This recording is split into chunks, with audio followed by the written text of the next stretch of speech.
Okay, I think, we're a few minutes after 7, so I'd like to start the author talk and welcome everyone here to the New Canaan Library's Author Talk with Robert Kolker.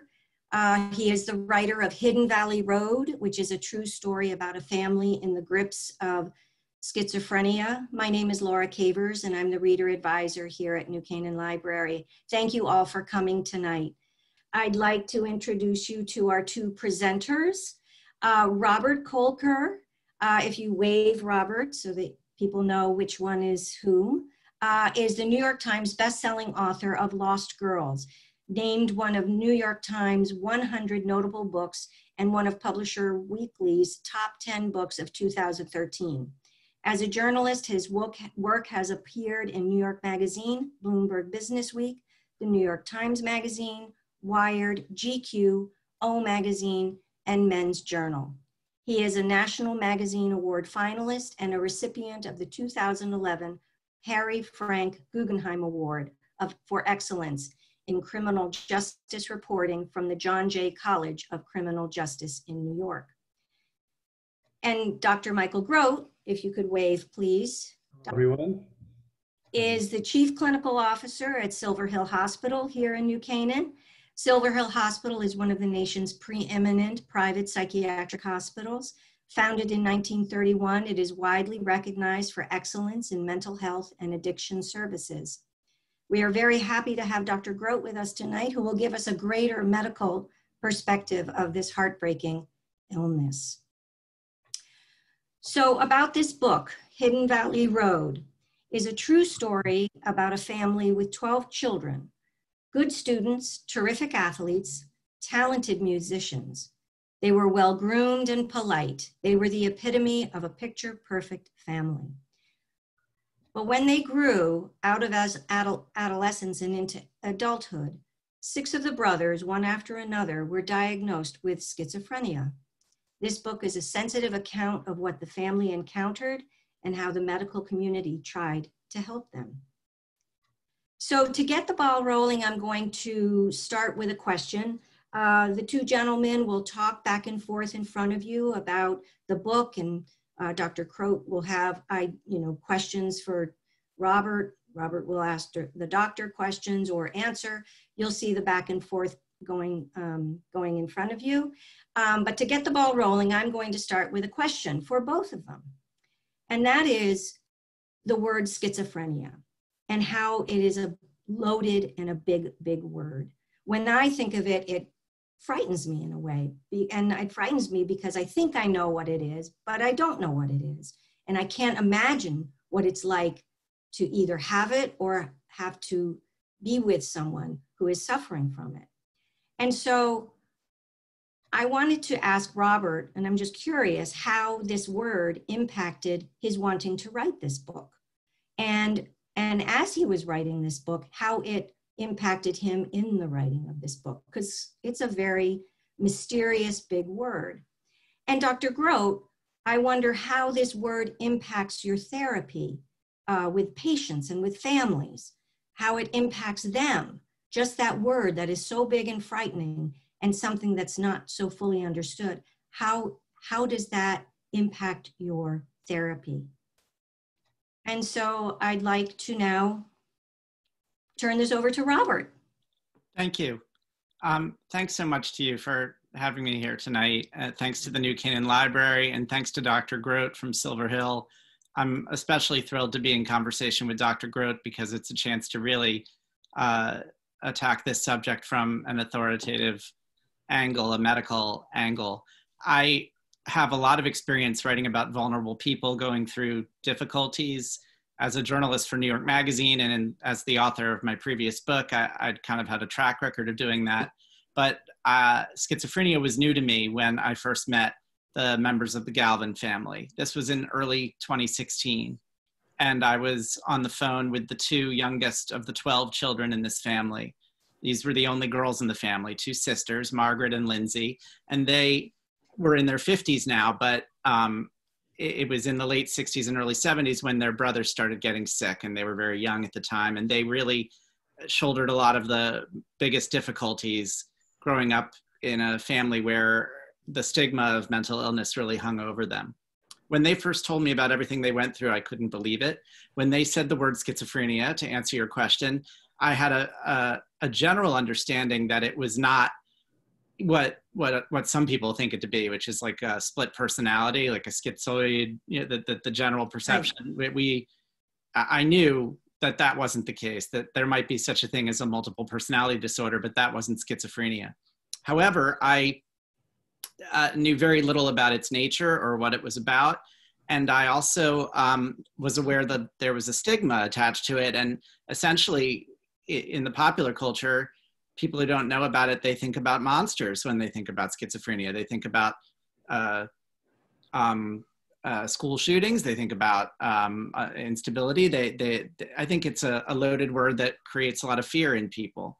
And so my immediate challenge in writing about this family was to make sure that the 6 mentally ill brothers were every bit as humanized in the book as the 6 well siblings in the family. To write about, I did not want to write a horror story or a monster movie about a family that was overtaken and that where one by one each child becomes a pod person or a zombie or a monster. And so I knew that would be a challenge. And then I also knew I needed to get smart about schizophrenia right away. So I did a lot of reading about it. What I learned is that, and Dr. Groat, of course, can be the final word tonight on all of this, is that it's a syndrome. It's not one illness. It's not something like COVID-19 where we know what the molecular nature of it is. It's a collection of symptoms that we have classified as an illness. And those classifications, those criteria change seemingly every 5 to 10 years when the DSM gets revised. And so clinicians do their best to try to treat the symptoms, and there is no one-size-fits-all treatment. There's a lot of medication, but one of my biggest misconceptions going in was I thought that the medicines that treat schizophrenia were every bit as groundbreaking and effective as, say, the latest generation of medicines for depression or for anxiety or even bipolar disorder. And what I learned is that these medicines are, by and large, descendants of medicine that was first developed 50 years ago, and that they are very good at managing symptoms and perhaps can be miracle workers for patients who are really unstable, but they certainly don't really turn back the clock necessarily for a lot of people. And so medication is not where it could be with this illness, which is tragic. I'm sure we'll hear more from Dr. Groat later on that. But my job really with this book was to write a family story, not just a science book, a multi-generational family saga where we get to know the parents, we get to see them raise a family in the 50s and 60s, and we see that family start to fall apart, and we see the environment of the times and how mental illness was treated there and how that contributed to a certain denial and tunnel vision on the part of the family and made the situation even worse. And then we meet the kids as they've grown up and they start to reevaluate their parents' decisions and come back to their family and care for their 6 siblings. And that to me is the miracle of the book, that why wouldn't you just leave a family like this and never come back? And the heartening and hopeful part of it, one hopeful part of it, is how a lot of this family is still a family. The other hopeful part is that there are scientific advances that have happened over the years with regard to schizophrenia, and this family has contributed more than its share to that body of knowledge. And that was something that not even the family really fully understood until they asked me to go digging. And so there are revelations toward the end of this book that help us understand, move the ball forward a few inches and understand perhaps a little bit more about how schizophrenia might work in the brain. So there's a little bit of hope there too. That's a super long answer, and I'll stop there and hand it over to Dr. Groat to talk more about schizophrenia. Hello, everyone. It's a great honor to be here this evening and join all of you on this webinar. And thank you, Laura, and to New Canaan Library for hosting this terrific event. And it's a great honor to meet you, Mr. Kolker, and to have read your book and your story. I was deeply moved by this story of this family and the enormous adversity that this one family has endured.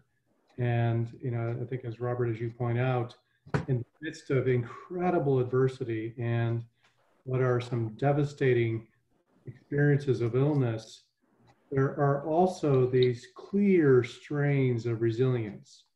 In other words, a way that people stayed connected and devoted and dedicated to one another through thick and thin. And so it really does highlight the power of the bonds of families.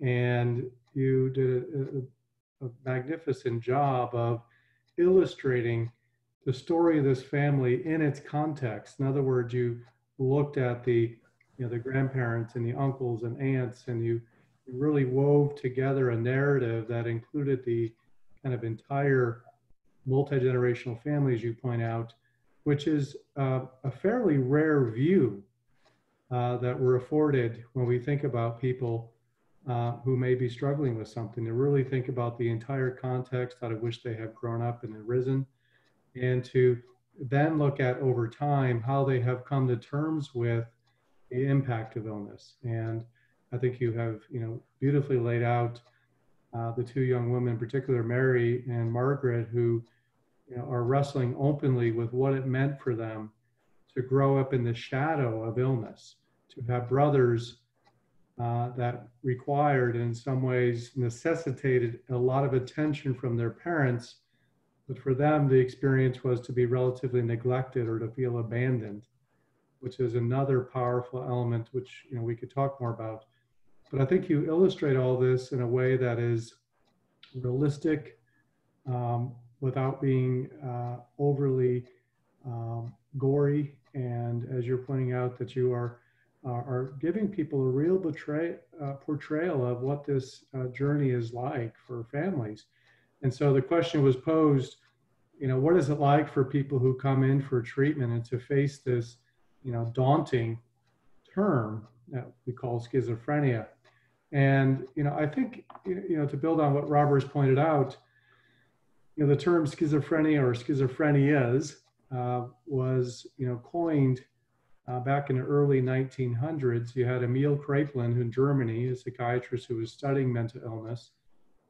Eugene Bleuler, who was a Swiss psychiatrist, and he coined terms such as autism, schizoid, and the term schizophrenia. And what he was trying to get at was this element of how people functioned. And one of the terms that Kraepelin used was this idea of dementia praecox, in other words, a precocious form of dementia, because Kraepelin was noticing certain kinds of cognitive deficits.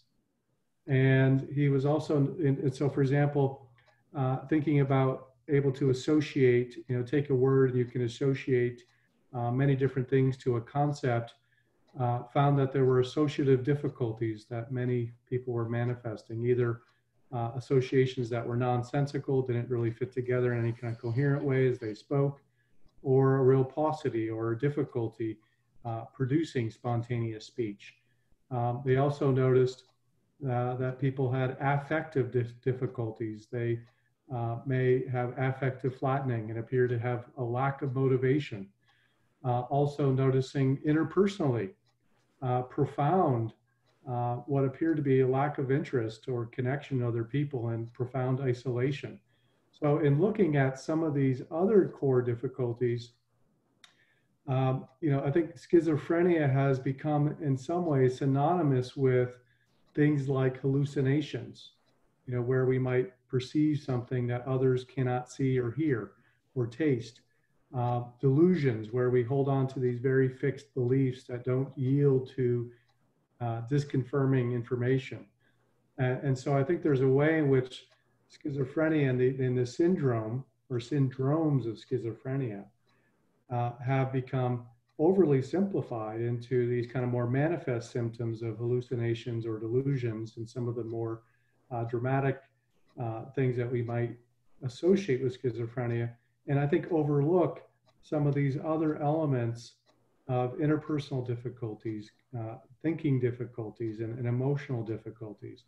And I want to point those things out because I think, as we talk about treatment today, there's a whole array of medicines that are quite effective at quelling hallucinations, in helping address delusions.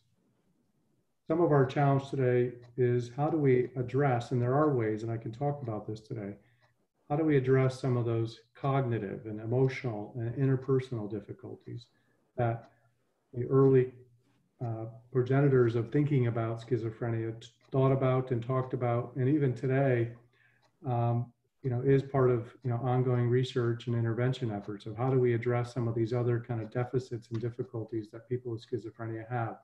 So clinically, I'll wrap this up by saying, I think that any attempt to talk about schizophrenia in a therapeutic setting has to involve a complex view of what kinds of difficulties the person who is presenting to us is manifesting. On one level, there can be hallucinations, there can be chaotic behavior, there even may be mania associated with psychosis. That's part of the mood difficulties and emotional difficulties that we might see. But people living with these kinds of symptoms are whole people. And so one of the things that's important to me in my work is how do I understand the whole person? How do I understand their strengths? How do I understand what they struggle with? And how do I frame what they're struggling with, even if we call it schizophrenia, which is a collection of different difficulties. In fact, some of the data suggests that there may be up to 6 different distinct syndromes, kind of neurodevelopmental syndromes. For example, information processing difficulties, sensory processing difficulties. And that's what I mean by these different syndromes that are all come together in one kind of constellation.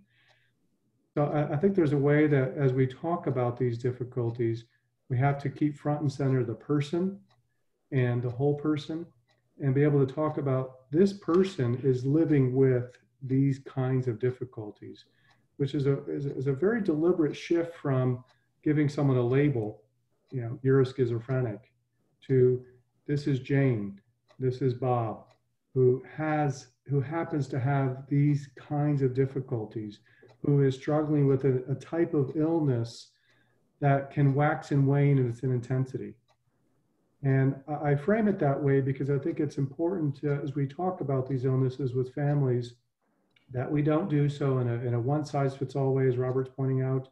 We don't do so in a way that misses the complexity of the person that we're working with, and that is able to hold in mind that while this person may have particular sets of vulnerabilities, that this does not define all of who they are. It's interesting to hear you talk about the emotional and communication issues as opposed to the delusions and the hallucinations, because the brothers who I had the most medical information on had the most, because a lot of this stuff happened so long ago that there are people that memories aren't reliable, but the actual documentation, you see evidence of real difficulty relating to other people, real emotional instability and insecurity and fear and anxiety that were all attached to whatever was coming down the pike for them. And it was really something to see and to try to piece together the stories about those particular brothers. Yeah. I should mention that since we're talking about a family with 6 members of the 12 children who all seem to have acute mental illness of one sort or and at one point were called schizophrenic, it does raise questions about the inheritability of the illness and where it comes from. And back then, it was not a settled issue as to whether it was really genetic or not. And people were blaming bad parenting, and some people were wondering what was in the water. Others wondered about vitamin deficits, any number of possible explanations. But the question of the inheritability of schizophrenia is still a little fuzzy. We know it's not parent to child. We know it's not a recessive trait. That it's not like it takes 2 mentally ill parents to produce a mentally ill child. It kind of wanders and meanders from grandparents, perhaps, or from an uncle or a cousin. And sometimes it seems to pop up all by itself. So it's a little frustrating to nail down, even with the genome. So that's certainly the case with this family. But the thing about this family is that they were studied.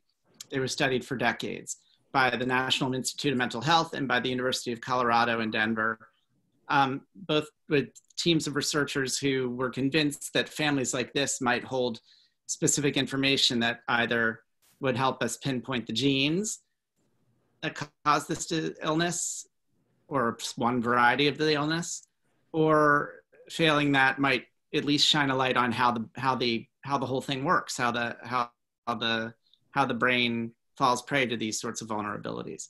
And so that story follows in the book as well. I guess I'd ask you, I mean, you obviously came up in a later generation, but when you talk to older clinicians, do they talk about a time when they sat in a classroom and the teacher told them that bad parenting could make a child schizophrenic? Yeah, I do. You know, in thinking about some of the mentors and supervisors I've had over time, I've been working within mental health for the last, since 1998, 22 years. And, you know, over that time, you know, I've worked in a state psychiatric hospital in New York for the Office of Mental Health. I worked in another hospital where I pursued training and long-term psychotherapy. And, you know, from that experience, I did read the writings of folks who were trying to work with people with schizophrenia and psychotic spectrum difficulties. And, you know, there were references to some of these conceptions of, you know, the family being at fault. And I also heard that from some of the teachers I'd worked with. You know, those notions have, you know, largely, as you know, and you've talked about in your book, have been moved away from. And but there is, you know, I think another generation, there was a core teaching around the identification of particularly a maternal figure who was lacking in some way, and therefore that contributed to the child's illness. I think today, you know, as we think about the polygenetic aspects of schizophrenia, in other words, there are many genes that contribute to schizophrenia. When you think about the brain and the enormous complexity of the brain, we have, you know, millions of neuronal cells, we have all these synaptic connections.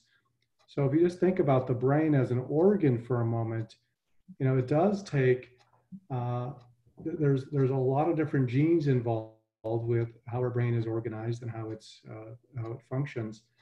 And so when you were looking at kind of a more micro level, the synaptic connections, the health and the connectivity between neurons, this is the level at which we're looking now as we talk about schizophrenia, and that there are people who are susceptible. We're still trying to understand who's more susceptible than others to you know, these kind of devastating syndromes. When you say susceptibility, though, you don't mean that you might catch it like a virus. You mean a vulnerability you might be born with genetically that then gets triggered by something in the environment, or? Yeah, that's what I'm thinking about. Yeah, some kind of susceptibility that, you know, for example, if I'm a person who, you know, as I'm going along and I experience a number of concussions, you know, that there's a way in which we know concussions have a direct impact on the brain tissue. And, you know, and so in speaking with some of my staff here who work exclusively with patients with schizophrenia, one of the things that they find clinically are, we have people who come in who've suffered a number of concussions or manifesting some of the symptoms of information processing difficulties, vulnerability to psychotic states of hallucinations and delusions. We also see that with very heavy sustained drug use, some individuals also experience the impact at a neuronal level on their brain functioning. So we can see then this kind of confluence between environmental experiences with underlying susceptibility or vulnerabilities at a neuronal level. And you can then see these manifestations of illness. And I think there's, you know, a lot of work to do to try to tease out under what circumstances who is vulnerable.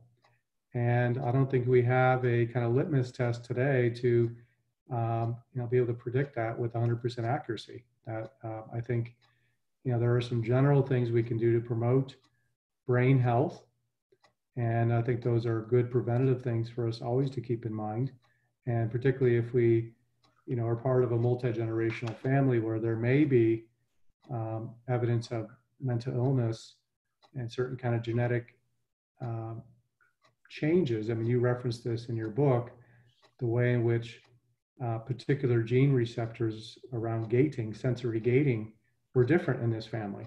Mm-hmm. And so, knowing that a piece of information can arm us with some information that says, well, given that this is a particular genetic vulnerability in my family that has to do with sensory processing, I might be a person that would avoid, headbutting in soccer games, or, might not join a football team because I don't want to suffer a concussion or take up boxing. Mm-hmm. Yeah, the vulnerability piece of this is fascinating to me. It's kind of a late breaking in terms of the long story of what people thought about schizophrenia. Yeah. The idea that it may not be that you have a gene that says you're going to lose your mind at the age of 22. What it means is that you have a genetic mutation or a variety of genetic mutations that somehow make you vulnerable to your brain not developing the way that it ought to. Yeah. And which is why so many people with schizophrenia have their breaks toward the end of their brain development, toward the end of adolescence. Yeah. That's what happened with the Galvin boys. The first was 26 and then 24. They all were in their early 20s except for one or two. And actually one of the younger ones had a lot of head injuries, which is interesting. Yeah. Yeah, I think that, the epigenetic literature, looking at underlying susceptibilities combined with life events or stressful life events in particular, really warrants attention. And we know this is also true in other mental illness. We know, for example, that the illness of depression is, one of the most powerful contributors to the illness of depression has to be stress pileup, repeated, enduring experiences of stress. And so, looking at the story you wrote about this family, thinking about Peter, who witnessed his father have a stroke. And, his sister speculated about what that would be like for him. And so I think from one angle, we think about, stress on a continuum, thinking about traumatic stress, something that becomes, overwhelming and very difficult to process. And one of the symptoms of traumatic stress is, avoidance is one element of it. Another element of it is that in the face of being reminded of certain kind of painful cues, we are aroused. In other words, we feel very affectively charged and in distress. And this contributes to people wanting to avoid things that are cues of the traumatic event.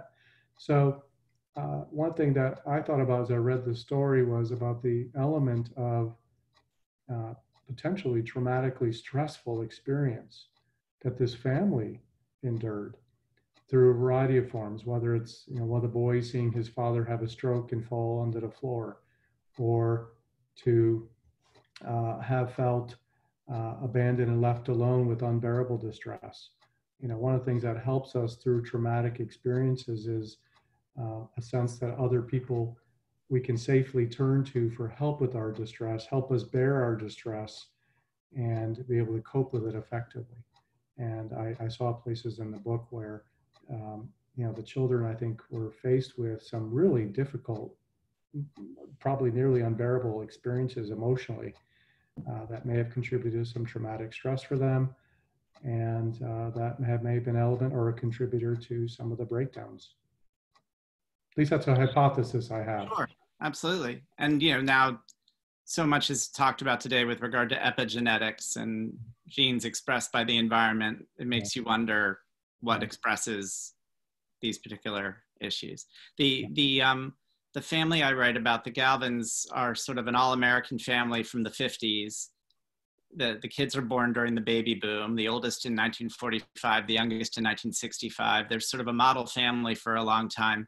And their mother, Mimi, is a bit of a perfectionist and a high-profile pillar of her community, and so's the father, Don. But they, when bad things happen, they they are inclined to not own up to them, to go into denial, to avoid the stigma, and also avoid the well children from being somehow stigmatized in relationship with the other sick kids. It's also possible that they lacked the tools and the language to even deal with it. But the fact is that back in the late 60s, when the first boys were getting sick, half of the doctors were telling them that it was their fault, and the other half were saying that the child might need to be in an institution the rest of their life with Thorazine. So neither option was to them was better than rolling the dice and saying, well, maybe they'll grow out of it, and maybe they'll learn to stand on their own 2 feet.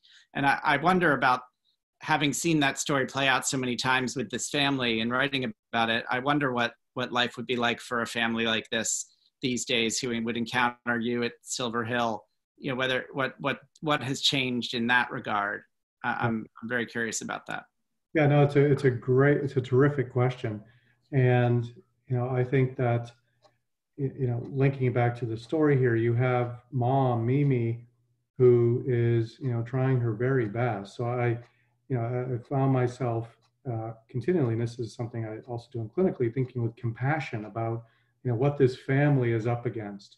And you see Mimi trying to maintain structure and order and routines, and trying hard to kind of hold it together.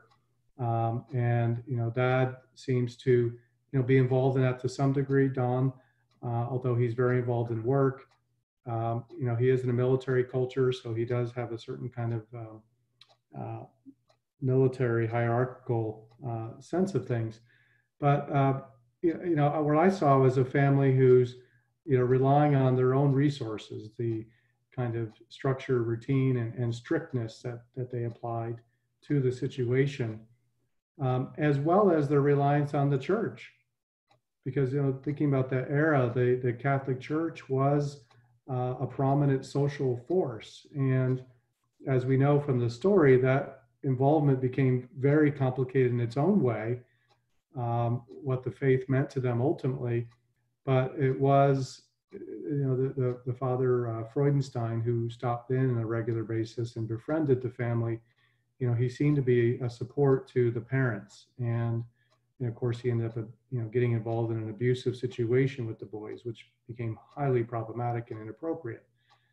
But there was a way in which they were relying on the church and the routines that they could put together. Today, I think we see a spectrum. We see families who may rely on the insurance that they have, and unfortunately, I think one of the situations we face today is that insurance companies have largely driven they've operationalized, and they drive the operationalization of care for people with schizophrenia. In other words, they are kind of defining that the treatment for schizophrenia is someone in the throes of a floored psychotic experience come in, they have antipsychotic medication administered to such a degree that they can then be discharged.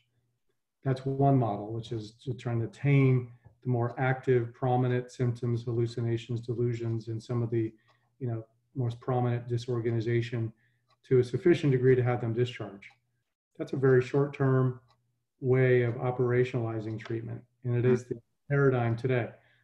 A model that we are fortunate to use here at Silver Hill, and that is used at other places, is to really look at, I think, a long-term investment in how do we provide resources to the entire family, so that someone like Mimi would not have to be kind of trying to single-handedly to structure her home to care for 3 very sick children. And you can read about her with Donald living there, and then you had at one point, was it Matt or the other? I know 2 other brothers lived there at other different points. Mm-hmm. And so trying to take them to appointments, trying to help promote their socialization. She's trying to be there all for them. That's very difficult for families to sustain. And so in today's times, I think we are able now to look at how do we provide support for the families so families can be in the role of being families. They can love their children, they can care for them, they can provide emotional support, financial support, but they don't have to be the primary caretaker.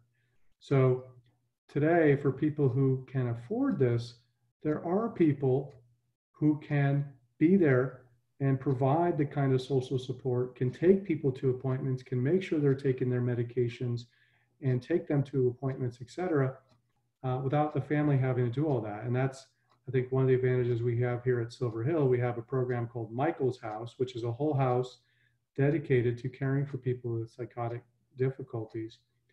And that program, you know, it's a regular house that people live in. They eat together, they cook meals together, they do socializing together.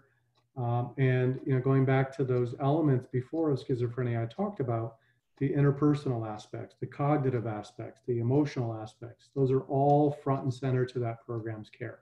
So for example, we do what we call cognitive rehabilitation work. These are exercises to help people go through activities that promote, you know, executive functioning. In other words, being able to plan and think through things. And we also do activities that actively promote socialization and help people become more socially proficient and more confident and more socially skilled. These are all things that address some of the core difficulties of schizophrenia, even when these, you know, symptoms of hallucinations or delusions may wax and wane, and we are using medication to address that. But we're also using medication to address these social problems. So we use a lot of clozapine or clozaril. We find it to be very effective with helping people socially. We also, the work of Dr. Murad and his team here, he has been conducting trials of oxytocin. And oxytocin is a medication, and it's a very natural hormone that is connected to attachment. You know, and so by administering oxytocin, what we see clinically are that people are more interested in engaging with other people. They turn to other people more. They have more of a positive kind of valence to attach to other people. And we think those kind of interventions are going to really matter for the long run to help people live in a community. So we have people here usually 3 to 4 months in our residential program. And then from there, we have people who go on into other structured environments. There's a few of them whereby people can continue this trajectory of socialization using cognitive, you know, using all their cognitive skills, memory, attention, planning, and also helping provide them emotionally evocative, engaging experiences.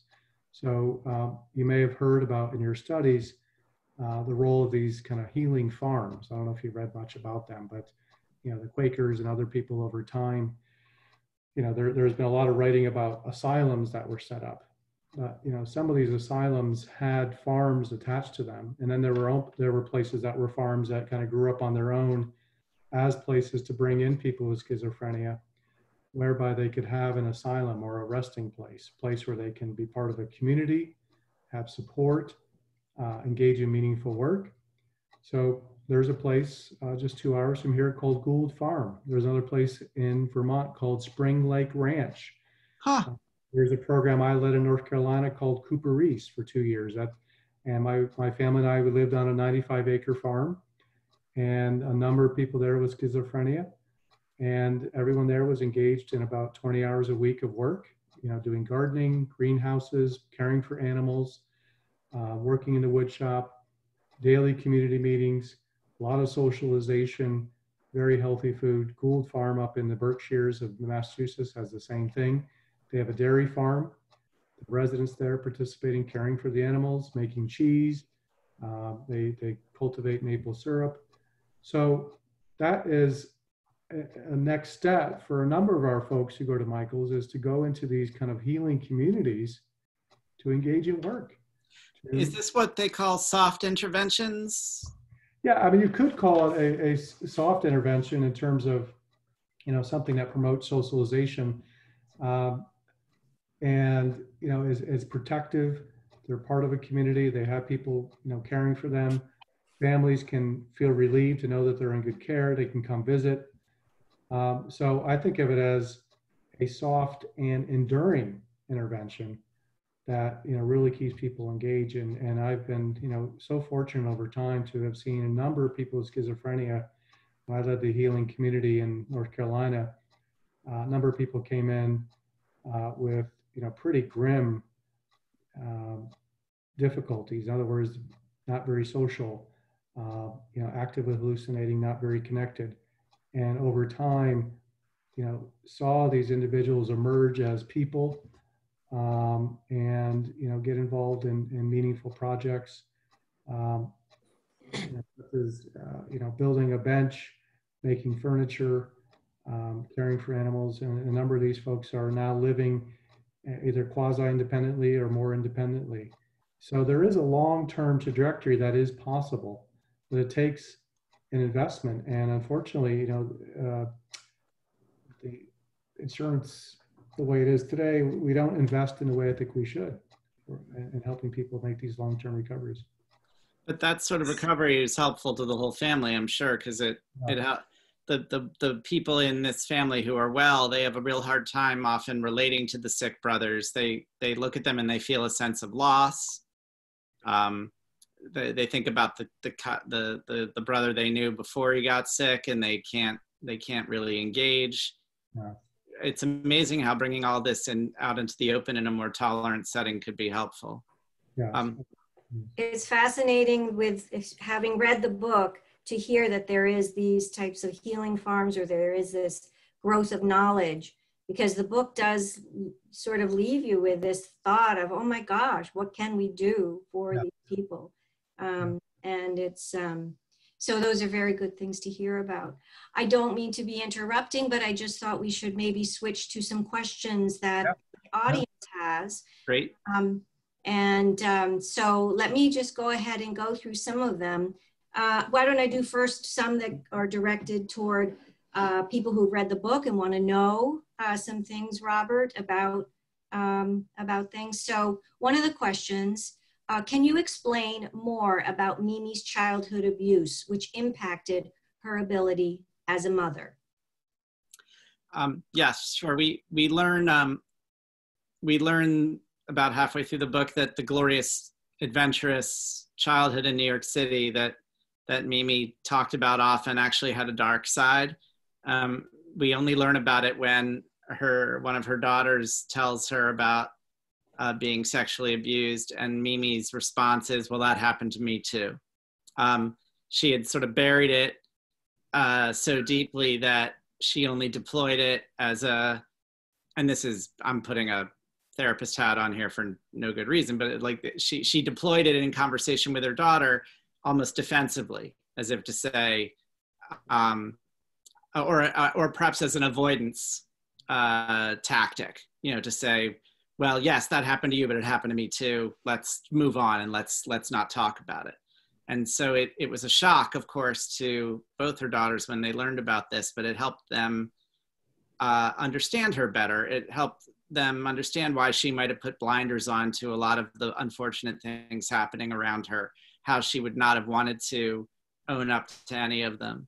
They also admired her a little bit, because what they learned is that she stood up to her abuser. And in particular, because she had a younger sister who was in danger. And so that alone was something that made them start to look at their mother with new eyes. All of this is to say that while there may not be specific details about the abuse, it was a stepfather who left the family not long after that. The effects of it and the way it seemed to change Mimi's relationship with trauma seemed pretty obvious. Is that a normal reaction sometimes, Dr. Groat, that people avoid when some of these things happen to them, or they get questioned, that they avoid because they don't want to bring up the feelings were in the past or something, and they don't want to bring it up? Is that typical? Yeah, I mean, it is one of the hallmarks of traumatic stress that we might want to avoid reminders of it, or any kind of a cue, and that flashbacks or remembrances of something painful may be something we just want to avoid completely. And so, yeah, it's not true for everyone, but certainly that is a way that many cope. Another question, Robert. Did the Galvin family want to wait until after Mimi's death to publish the book? That's a very good question. In fact, it was just happenstance. They were, I think one reason why the two sisters were contacting an outsider like me to work independently was because they knew the clock was ticking and that there wasn't much time left to talk to Mimi. She was already 91 or so and frail, very mentally sharp, but had already had a stroke. Wasn't clear how much longer she'd be around. And she was in a place emotionally where she really was suddenly, for the first time, interested in cooperating in a book. I think because of some of the research breakthroughs that had happened, the researchers who had studied the family long ago had come back with some news. So she felt vindicated, she felt good, thinking, well, at last, you know, science is on my side here. I understand what happened. And so she wanted to do it. And so I think they decided to move on it. But no, they didn't want to wait. They would have been very happy for her to still be alive when the book came out. Was there any discovery about any of the brothers who were great athletes suffering from any of the traumatic brain injury that Dr. Groat had talked about earlier that may have influenced their behaviors or actions? Yes, there's Matthew. Absolutely. Matthew had a horrible head injury that with a zillion stitches that happened during a hockey game. He also had a head injury within a year of that back home in the patio fighting with his brother Joe. So he knocked his head twice, and the sisters and other family members talk about this a lot as a possibility for him. And he, you know, he's an interesting guy because he benefits very well from Clozaril actually, and is more functional than a lot of his other brothers, was driving and volunteering at a veterans place and giving lifts to his friends who were disabled veterans who couldn't drive, had a very long record of compliance with his medication, was kind of a grouchy guy who still had delusions from time to time, but very functional, living in Section 8 housing, you know, federally subsidized housing, but living independently and showing up at month after month after month for years and decades on end to see his therapist. So in a way, his story was more successful than some of his other brothers. Dr. Groat, I have a question for you. Are there any signs of schizophrenia that arise in early childhood? Any studies? No, are there any signs? Oh, signs, I see. Yeah, you know, we do see what we call prodromal symptoms that may arise earlier in life, such as, you know, a child may have, you know, going back to some of these difficulties we've named, we may see difficulties related to social interactions, you know, more prone to social withdrawal or social awkwardness. There may be some signs of unusual thinking that emerge, you know, soft signs of that. And, you know, as Robert pointed out, we often see the culmination of these difficulties in, you know, early emerging adulthood, where, you know, people are now facing the kind of stresses of launching a life. And, you know, we have a term we use in mental health, which is you know, people who have difficulties with launching, or called a failure to launch. And the launching process in itself is a developmental achievement that, you know, some individuals really have difficulty making. And, you know, you can look back through their histories, you can see soft signs of, you know, difficulties handling stress, difficulties relating socially, even some odd thinking patterns. And you can see evidence of psychosis as an early teen, or even young. Another question is, can you speak to the prevalence of substance-induced schizophrenia? Does that exist? It's a hot question these days. A lot of people are asking that question. Yeah. Yeah, you know, I spoke with Dr. Murata today, who, you know, as I mentioned, his specialty is the treatment of schizophrenia. And he was sharing with me today that although it may not be politically popular, clinically what he sees are a fair number of people who with we might think of as having susceptibility, right? Going back to these synaptic and neuronal susceptibilities combined with heavy drug use. And he's even seeing with marijuana, because marijuana, its potency and what's mixed in with marijuana can vary. So, the marijuana of today is not necessarily the same as marijuana of the 1950s. Mm-hmm. And so Dr. Murata has a lot of concern about the prevalence of schizophrenia or psychotic spectrum disorders or psychosis itself being triggered by drug use and particularly marijuana. So it is something real, something we are concerned about here at Silver Hill. And we're seeing more and more people come in with substance-related psychotic experience.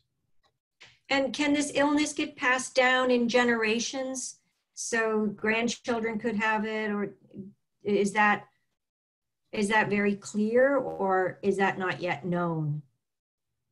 Robert, I think you were speaking to that earlier. I can add to it, but you were speaking to that issue in your book. Yeah, just very briefly, the researchers I spoke to do see it having an inherited component to it, but not one that you can really predict, and one that actually doesn't really raise the probability that much higher for as the generations go on. So let's say you have an uncle who is intensely, acutely mentally ill, and you're worried about having children yourself. I think some researchers might tell you that your chances are actually only a little more than the general population, but I'll stop there and see if maybe that's something you've heard too, or maybe. It's very similar to my understanding that we certainly don't have a crystal ball on this, and I think that there's been, frankly, and I think Robert takes this up in the book.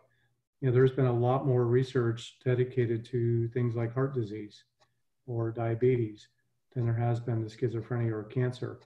And so right now we know, for example, if we have a family history of heart disease, well, we know that there's a susceptibility here. There is a genetic component to, some of these elements that contribute to heart disease. And I think we can talk with more confidence about heart disease than we can about schizophrenia. I think there's a lot more research to do, and as Robert's pointing out, there isn't anything that is a smoking gun that says, okay, we can definitely say you're at risk. I think there are degrees of risk, and I think that probably the safest thing to say is if there's a family history where there's a lot of loading for mental illness, there's a good likelihood that there's increased susceptibility. And especially in the future. And there's lots of siblings that worry if my brother has it, then I have it, and then they have their years of worrying, it may hit them. Do they get therapy I guess if they ask for the therapy, or but there's no smoking gun that it's going to be sibling to sibling. No. I think the family system, and I think that you can see analogs of this in families where someone may live with sickness or illness or vulnerability to illness. It affects the whole family. And so I think that, ideally we're having a conversation with the family about what this means to the family, that we're trying to address anxieties and also address uncertainties and things that people can do to promote resilience in the face of the uncertainties. Like, for example, we know that there are a number of things that can be done that are protective. We know that, good sleep hygiene helps. We know that regular exercise and good nutrition help general health. Well, these same things that help general health and heart health also help brain health. And so there are things families can contend with and also learn and talk about strategies for coping with uncertainties and anxiety, and I think even naming the vigilance. What I hear the kind of the hypervigilance that can emerge, and hypervigilance is another aspect of traumatic stress. That when we've been through something terrifying, we can remain on edge, for quite some time. And I think helping families talk about that, talk about what's realistic, talk about what they can manage and what they can control, can be a way of helping moderate the understandable anxiety. The Wells siblings in the Galvin family are really, really case studies in hypervigilance and resilience, but you see, like, these are fully functional people with happy lives and happy families, but they are hypervigilant and still, that trauma they had, or many traumas as a younger person, are still with them. One of the questions from the audience is, why did Lindsay not walk away from her traumatic family? She that's a stayed right there. So you have she's the youngest. She stayed in the house the longest. She was mistreated in some horrible ways by some of her brothers. Her mother seemed to favor the brothers over her, and in a way that really left her neglected. She felt abandoned. She even changed her. She eventually got out of the house and went to boarding school, and almost the day she arrived, she changed her name. She told people her name was Lindsay and not Mary. She still calls herself Lindsay. And yet, after college, after high school, she gravitated back toward Colorado. She didn't, and I kept asking her and other members of the family, like, why didn't you, I don't know, move to LA, go to law school, send a Christmas card every year, move on, and to me, that's the other mystery of the book. The first is, how could all this happen to one family? And the second is, how does the family remain a family? And the pull of serving your sick brothers, even though they also were the cause of your misery, is something that I really I found very rewarding to investigate in this story. And it makes it even more of a story of hope than I had imagined it might be. Lindsay's an inspiring person, and so is her sister Margaret, who's processed traumas in a very, very different way. You get to see many different ways of dealing with the same thing, and you get to see how the family kind of changes its nature over time, but still remains a family. And I'm still kind of in awe of it. And so when you were in your conversations with Mimi, one of the audience members wondered if she ever regretted the denial of the way she treated her daughters. Did she ever recount to you how sorry she felt about that? Not in an explicit therapized way, but she did talk a lot about the deep shame that she felt, and how that shame, and how it wasn't just that half of the psychiatrist she went to said that it might be her fault.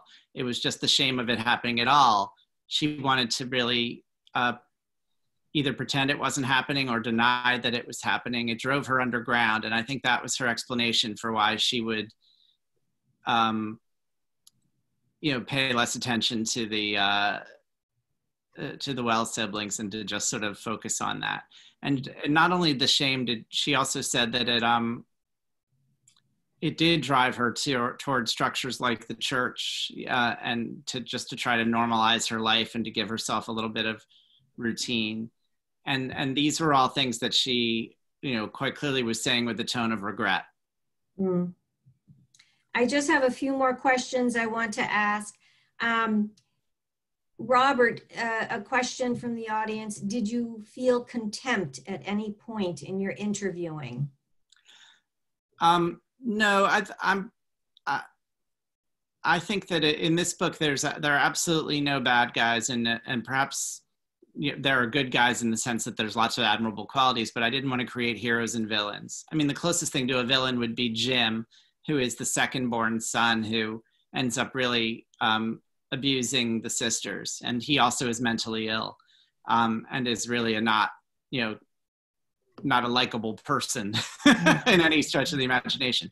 But but in terms of Mimi or Don and their flaws, and they do have flaws, I think one of the interesting things about the book, and one of the relatable things, is that I feel readers really are tempted to judge that both of them very, very severely in part one, And then in part two, as the younger generation starts to become older and some of them have kids of their own, they start to see their parents with a little bit more perspective, and they may not necessarily forgive them their larger mistakes, but they have more context and more understanding. And that's something I think a lot of us go through as children. We look at our parents one way, and then as adults a different way.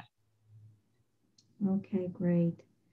I'm looking for other questions. There's a lot of questions that are very mental health related, but not about, kind of pertaining to the book.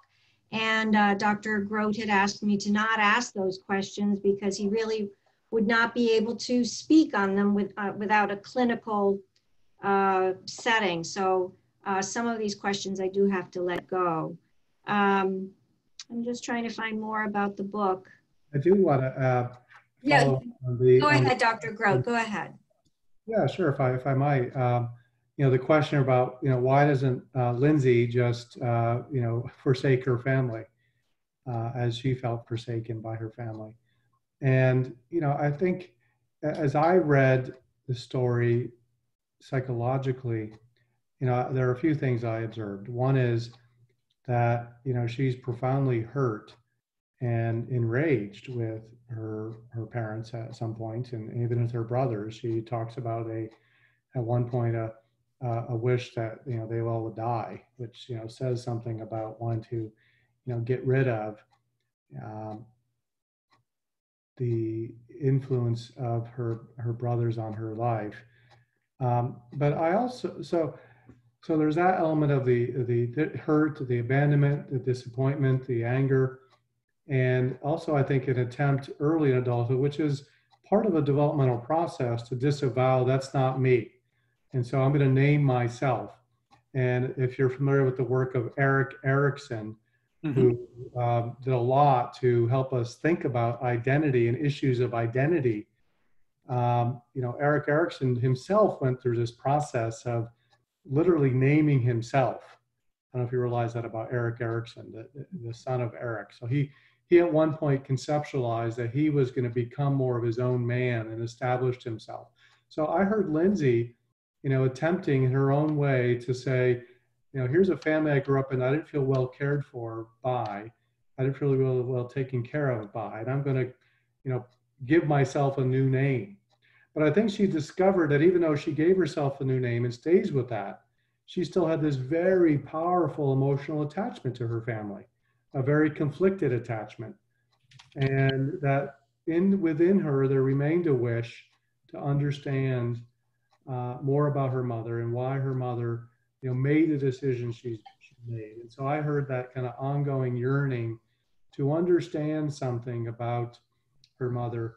And I think it was linked to her getting therapy and working through therapy to try to get some perspective. I think through that therapy process, she let go of some of the anger, and there was a process of even forgiveness, I think, on some level. And her father remained in somewhat of an idealized place, but I think even that changed over time. He went from being this kind of super heroic falconer. He's a guy that has the falcons, and he is this studious, charismatic guy. But I think she began to see that he had his own struggles, and he struggled with depression and had his own demons. So, I think there's a way, as Robert points out very nicely, her own relationship to her parents and her family changed as she grew up and got perspective on them. And I think she came to a place which, we could maybe arguably, at the end, she got very involved in taking care of people, similar to what her mother had done, and was resentful that Margaret wasn't doing more to take care of her brothers. But in there you hear identification with her mother too, because she became somewhat like her mother and being this kind of sacrificial caregiver. So I think that's what makes it complicated, and I think you did a nice job, Robert, of outlining in those nuances that. One level, you might say, why don't you just walk away? But I think the reality is a lot more complicated when it comes to the matters of the heart. Yes, it was not a direct line from the child she was and the person she is now caring for her brothers. It really came out of many, many years of doing a little of everything. The thing you mentioned that that really strikes a chord is this anger that she had for so long. I think at some point she explains in the book that the anger was tearing her apart, was destroying her. That's right. And she realized that she had to find a different way. Yeah, that's right. So I have 2 more questions, and they're going to be for Robert. We are past 8 o'clock, so it's been a fascinating, it's a fascinating book. If you have not read it, please, everyone read it. And those who have, I hope that this has been shed a lot of light on just the depths of the illness. So the last 2 questions are to you, Robert. Are there any plans for a documentary of this book? Not yet. I'm getting a lot of inquiries about it, but I really want to take some time and see how the family is processing the reception of the book, particularly since the book, has had such a huge reception. All eyes are on it at the moment, which is really something. So I don't want to call them up and say, good news. Now, how would you feel about spending days and weeks in front of a camera to talk about all of this? I'm not sure it's something they might want to do. So I'm being careful. Mm-hmm. And the last question is, what book are you working on now? I'm taking some naps now. I would love to have something new to work on that's big. I have a couple little things that I'm looking at, but I'm skeptical that any of them would lead to a book.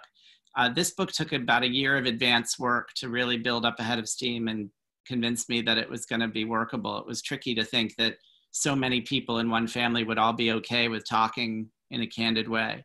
And so I expect the next one's going to take a long time to brew as well.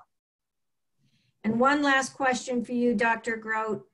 Someone has written, how do you maintain brain health? Is there a prescription for brain health? Okay.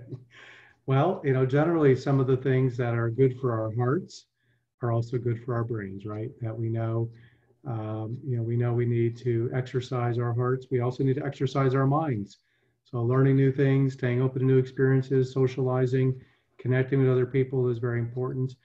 And that nutrition is important. What we feed our brains is very important in terms of the literal foods we eat, and also what we feed our minds intellectually. And of course, good sleep. It's common for us here in the hospital to attend a lot to sleep hygiene, because one of the signs that someone is having difficulty with their kind of functioning is sleep that becomes too much in one direction where we can't get out of bed, and that may manifest itself as severe depression, or someone not sleeping at all, as we might see in mania. So we are continually looking for people making sure they get adequate sleep. Those are some very basic things that are good for the brain.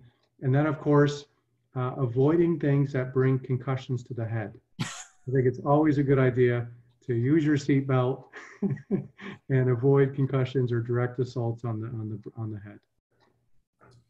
Gentlemen, thank you so very much. I'm sorry we've not been able to get through all of the questions. I just see the time. We're over by more than 10 minutes.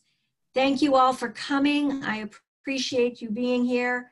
Dr. Groat, this was very nice to have you as our special guest in a sense, because we would have had Robert here, but hey, you came along.